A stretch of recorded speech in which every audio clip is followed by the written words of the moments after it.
Good morning, everyone. Myself Jaya Agarwal, Assistant Professor Political Science from SPCGC Ajmer. This is paper 5th of MA final. Name of the paper is Political Analysis and Research Methodology, and in this video we are going to study about nature of discipline as an obstacle for research methodology. Here discipline we are talking about our subject, that is political science, and in this video we are going to study about the nature of our discipline, that how nature of our discipline works as an obstacle for research methodology, and how this has been a major drawback regarding development of research methodology for our subject. So let's start. Our discipline has been criticized for long for its nature that does not match with the so-called scientists who consider science only as natural sciences. Here we are comparing natural sciences and social sciences, and we are here talking about who thinks our subject as an obstacle for research methodology. These are such scientists who consider science only to natural sciences, not the social sciences. For them, science itself has a finite definition, and political science and other social sciences or disciplines do not fit as per their perception.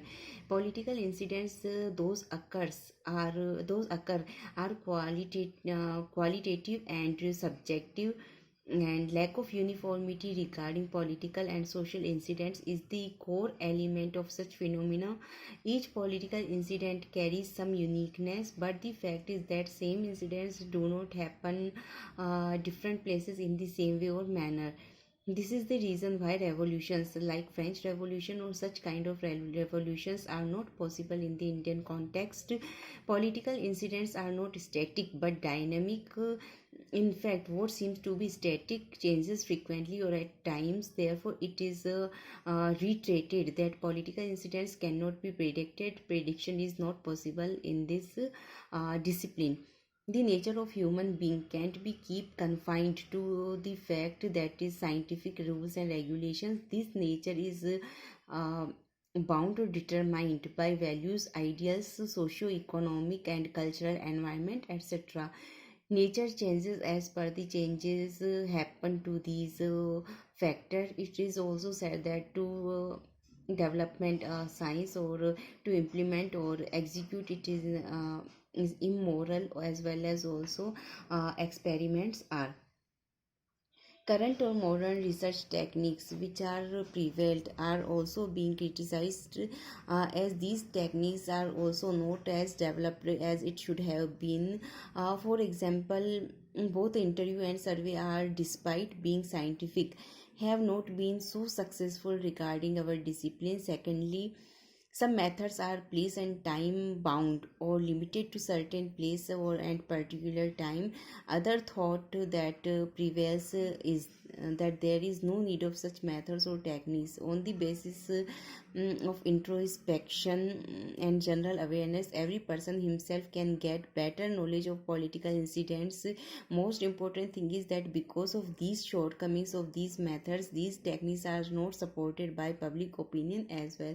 In this video we have studied about nature of our discipline, how it works as an obstacle or as a hindrance for research methodology regarding our discipline, that why research methodology has not been developed so far in compared to others, or natural sciences or some social sciences as well, have developed their own research methodology, and why our subject has not do has not been able to do so. And here are the main causes behind that. First one is that we do not have any finite definition for our subject. Second one is the lack of uniformity regarding political and social incidents, and therefore as our political incidents get affected by the ideals, values and perception and traditions, etc. Therefore main point is that prediction is not possible in our subject, and prediction is considered as the main feature for a subject to be science or to be treated as science. And next one is that the nature of human being of is also works as an obstacle for research methodology, and our nature changes frequently, and a criteria and same rules and regulations cannot be imposed or cannot be considered the same is in the same manner as for all. Therefore there is no uniformity regarding nature of human being. And next one is that current or modern research techniques which are prevailed are also being criticized, as these techniques are also not as developed as it should have been. Like I have mentioned here two examples, interview and survey. We all know that these are scientific methods, but these are not so as successful as both should have been. And place and time, we have already talked about place and time, that same things cannot be imposed all over the world, or cannot be universal in their nature as far as our subject is concerned. And most important thing is that public opinion also such kind of mindset is there, that they do not consider our subject as they do not support and consider our subject to be as to be as science as natural sciences. These are some obstacles which need to be these are some problems which need to be sorted out. And that's all for today from my side. Thank you very much.